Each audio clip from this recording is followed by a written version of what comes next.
डोकरी मां फियाज़ हुसैन बुर्दी जी रिपोर्ट मुताबिक़ मुअंजदड़ो भरिसां ॻोठ विकड़ो वासी नौजवान असदुल्ला सुमरो प्रेस क्लब पूची ॻोठ ॿोलहर जी जे रहवासी बहावल सुमरो ख़िलाफ़ एहतिजाजी मुज़ाहिरो कयो आहे, जिते मुतासिर नौजवान जो चवणु आहे त भेण जो रिश्तो न ॾियण तां संदसि बिरादरी जा माण्हू मौतमार धमकियूं ॾेई रहिया आहिनि।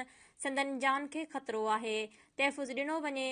उन मौक़े ते ॻोठ विकड़ो जे रहवासी असदुल्ला सुमरो प्रेस क्लब पूची एहतिजाज कंदे मीडिया अॻियां दाहींदे चयो आहे त ॻोठ ॿोलहर जी जो रहवासी बहावल सुमरो पंहिंजे भाइरनि अली ख़ान, साजिद अली, वाजिद अली, बहादुर अली कुझु महीना अॻु मुंहिंजी भेण खे अगवा करे खणी विया हुआ, जंहिंखे असां पंहिंजे बिरादरी जे मोज़िज़ माण्हुनि जे मार्फत वापसि करायो हुयो। जंहिंखां पोइ हू मुंहिंजी ऐं भेण जी जान जा ऐं असां ॿिनि भाइरनि जा वेरी बणिजी विया आहिनि।